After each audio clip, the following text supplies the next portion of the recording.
Every dollar bill in your wallet is a promise, but a promise made long ago was broken on one shocking Sunday in August. It was the moment the world's most powerful economy, the United States, admitted it had run out of gold.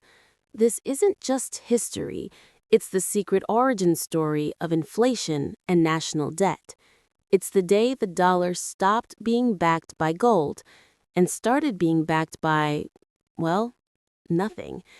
And it all leads back to 3 days of secret meetings at Camp David in 1971.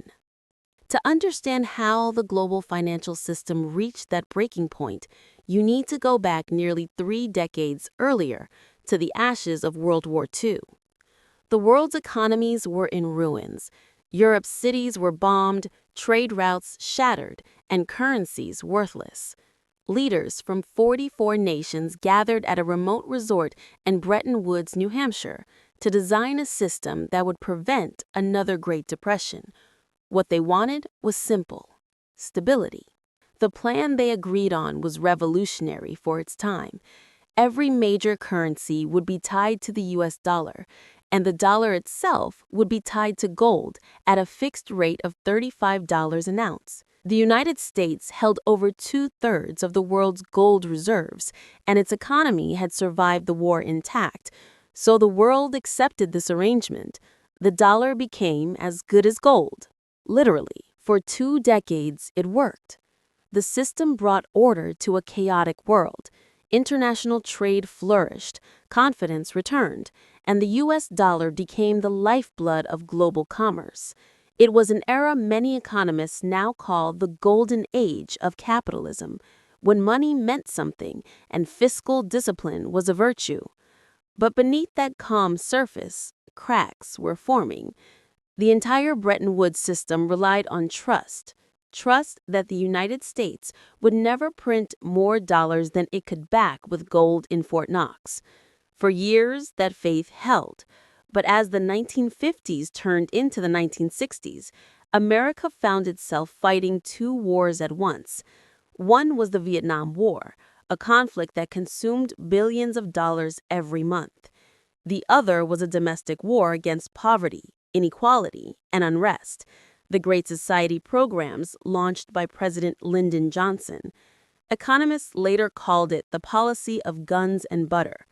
Washington wanted to finance both the battlefield and the home front without raising taxes, and the easiest way to do that was to print more dollars. By the mid-1960s, the United States was issuing nearly 4 times more dollars than it had gold to back them up. To most Americans, nothing seemed wrong. Prices were still stable, wages were rising, and confidence in the dollar was unshaken. But overseas, central bankers were doing the math, and they didn't like what they saw. Among them was Charles de Gaulle, the proud and defiant president of France. He had never trusted the dollar's supremacy and saw the Bretton Woods system as a financial weapon that kept Europe under American control. In 1965, de Gaulle publicly called the dollar America's exorbitant privilege and began converting France's dollar reserves into gold. Ships left French ports carrying pallets of paper money bound for New York and returned with gleaming bars from Fort Knox. Other nations quietly followed France's example. Germany, Japan, and Switzerland all began to exchange their dollar holdings for gold. It was a slow-motion bank run against the world's most powerful country. Inside Washington, panic spread. Economists warned that if every nation demanded gold at once, Fort Knox would be emptied within months. By 1971, the pressure was unbearable. The U.S. had lost tens of billions in gold reserves, inflation was creeping higher, and confidence in the dollar was collapsing. On a single day in early August, investors converted over $1 billion into German marks. It was a direct vote of no confidence in America's promise. The once unquestioned global reserve currency was now on the verge of implosion. President Richard Nixon, known for his fierce political instincts, understood what was at stake: A full-blown currency crisis could destroy not only America's credibility, but his presidency itself. He turned to his Treasury Secretary, John Connally, a brash Texan and former governor with a reputation for bluntness. Connally summarized the situation in a single devastating line: "We are running out of gold, Mr. President." The options on the table were grim. Option 1, admit defeat by raising the official price of gold, effectively devaluing the dollar. Option 2, tighten spending and risk plunging the U.S. into a recession. Or Option 3, break the system entirely. Close the gold window, refuse redemption, and declare the dollar a fiat currency. It was economic heresy. On Friday, August 13, 1971, Nixon summoned his top economic team to the secluded presidential retreat at Camp David. For 3 days, behind closed doors and under conditions of total secrecy, they debated the future of the world economy. Present were heavyweights like Federal Reserve Chairman Arthur Burns, Treasury Secretary Connally, and future Fed Chairman Paul Volcker. They argued over the risks. If they closed the gold window, would the dollar collapse? Would America lose its leadership role? Or would it finally free the U.S. from the golden leash that was strangling its growth? Connally, ever confident, told his counterparts that foreign governments would have no choice but to accept whatever decision America made. The dollar is our currency, but it's your problem. That single sentence captured the arrogance and the reality of American financial dominance. By Sunday, the decision was made. They would suspend the convertibility of the dollar into gold, officially calling it a temporary measure to calm markets. They would also freeze wages and prices for 90 days to slow inflation and impose a 10% surcharge on imports to protect U.S. industry. It was a 3-part economic shock designed to stop the bleeding and buy time. What happened next would change the course of financial history forever. On Sunday evening, August 15, 1971, while global markets were closed and the world was preparing for another quiet trading week, President Nixon appeared on national television. The broadcast was calm, almost casual. Sitting behind his desk in the Oval Office, Nixon addressed millions of Americans who had no idea that the entire global financial system was about to change forever. With his usual confidence, he began, "I have directed Secretary Connally to suspend temporarily the convertibility of the dollar into gold or other reserve assets." He called it a temporary measure, one designed to protect the American worker and stabilize the economy. But everyone in that Camp David room knew the truth. The suspension would never be lifted. The gold window was closed for good. For the first time in modern history, the U.S. dollar was no longer tied to a physical commodity. The Bretton Woods system, built on the promise of gold convertibility, was dead. Nixon had just delivered what economists later called the Nixon shock, a financial earthquake that permanently changed the value of money itself. Around the world, the reaction was immediate. Finance ministers were caught off guard, central bankers were furious, and European newspapers labeled it an act of financial war. The United States had unilaterally rewritten the rules of the global economy on a Sunday night when no one could fight back. When the markets reopened on Monday morning, the dollar tumbled. Currencies that had once been pegged to it began to float freely for the first time. Gold, suddenly freed from its $35 shackle, surged in value. Within months, the price doubled, and within a decade, it would rise more than 20-fold. The age of fixed exchange rates was over. In the short term, Nixon's bold gamble appeared to work. The U.S. stock market rallied, exports increased, and a sense of national pride returned.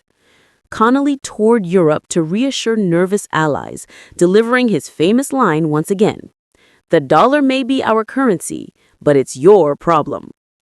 Many believed the crisis had been averted, but underneath that temporary calm, the foundation of global finance had shifted permanently. Without the discipline of gold, governments were free to print money at will. Central banks could now expand credit without constraint, and politicians discovered a dangerous new power, the ability to spend without saving, to promise without paying. The old world, where overspending led to a loss of gold reserves, was gone. In 1971, the U.S. national debt stood at roughly $400 billion, a figure considered enormous at the time. But once the dollar became a purely fiat currency, debt was no longer a physical limitation. It was just numbers on a balance sheet. By the 1980s, borrowing became normal. By the 1990s, it became necessary. And by the 2000s, it became a way of life. Today, that number has exploded beyond comprehension, over $34 trillion and climbing by the second.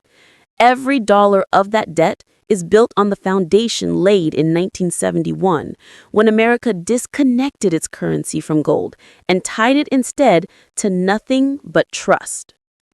But what did this mean for ordinary people, for the worker, the saver, the retiree? The consequences would unfold slowly, almost invisibly, year by year. Before 1971, the value of the dollar was remarkably stable. Prices for food, homes, and education changed little from one generation to the next. After 1971, that stability vanished. Inflation became a constant background hum, eroding the purchasing power of every paycheck. A dollar that once bought a gallon of gasoline in 1971 buys only a fraction of it today. The same $1 from that era now has the purchasing power of nearly $8. That hidden tax, inflation, affects everyone, yet few understand its true origin. It is not simply bad policy or greed, it is the inevitable outcome of a system where money can be created without limit. Under the old gold standard, if a government spent too much or ran large deficits, other nations could demand their gold back. That discipline forced leaders to live within their means. But after Nixon's announcement, that check on power disappeared. The United States could issue debt endlessly, confident that other countries would continue buying treasury bonds and holding dollars as reserves. This new system, sometimes called the dollar standard, replaced gold with faith. Nations began accumulating U.S. debt instead of gold bars. The entire planet started running on confidence, not metal. And as long as people believed in the dollar, the illusion held. The 1970s became a turbulent decade of adjustment. Inflation soared into double digits, oil prices quadrupled, and public trust in the government plummeted. The temporary suspension of gold convertibility soon proved permanent. The old anchor of monetary discipline was gone, and with it, the certainty that money would hold its value over time. By the early 1980s, the U.S. Federal Reserve under Paul Volcker was forced to raise interest rates to nearly 20% to crush inflation. It worked, but at the cost of a brutal recession. Economists began to realize that the financial chaos of the 1970s was not a coincidence. It was the inevitable hangover of a world that had just lost its golden foundation. Over the next half-century, the consequences multiplied. Debt became the engine of growth. Every economic slowdown was met with lower interest rates and more credit. Governments borrowed to stimulate, corporations borrowed to expand, and consumers borrowed to survive. It created decades of prosperity, but also built a mountain of obligation that can never truly be repaid. The stock market soared, housing prices exploded, and the gap between the rich and poor widened dramatically. Assets tied to debt, like real estate and equities, rose in value while wages failed to keep up. For the first time, simply holding cash meant guaranteed loss. The dollar had transformed from a store of value into a tool of policy. And yet, the vast majority of people never realized it began on that quiet August evening in 1971. They never saw the invisible chain reaction that turned governments into borrowers and citizens into debtors. The Nixon shock didn't cause a sudden crash. It created a slow-motion decay, a world where every generation inherits money worth less than the one before it. Today, central banks print trillions of dollars in the push of a button. Entire economies depend on it. The global system that emerged from the ashes of Bretton Woods has become a financial casino where the chips are not backed by gold or silver, but by collective belief. And belief once lost is impossible to replace. The legacy of 1971 lives in every inflation report, every interest rate hike, and every debate over digital currencies and cryptocurrencies. When people discuss the future of money, whether in gold, Bitcoin, or central bank digital currencies, they are really asking the same question that Nixon faced more than 50 years ago. What gives money its value? That question still has no clear answer. Because the truth is this: the crisis never ended. It simply evolved. What began as a temporary measure has defined an entire era. The promise that every dollar once carried, a promise of real value, of convertibility, of discipline, died that night. And while gold no longer anchors the system, the shadow of its loss still haunts it. Every financial bubble, every crash, every wave of inflation traces its lineage back to that single decision: the day the dollar lost its golden soul. So the next time you hold a dollar bill, remember, it is backed by no metal or reserves. It is backed by confidence, and confidence alone.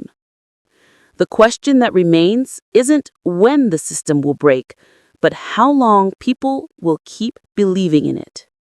Because the crisis is not coming. It has been here for over 50 years.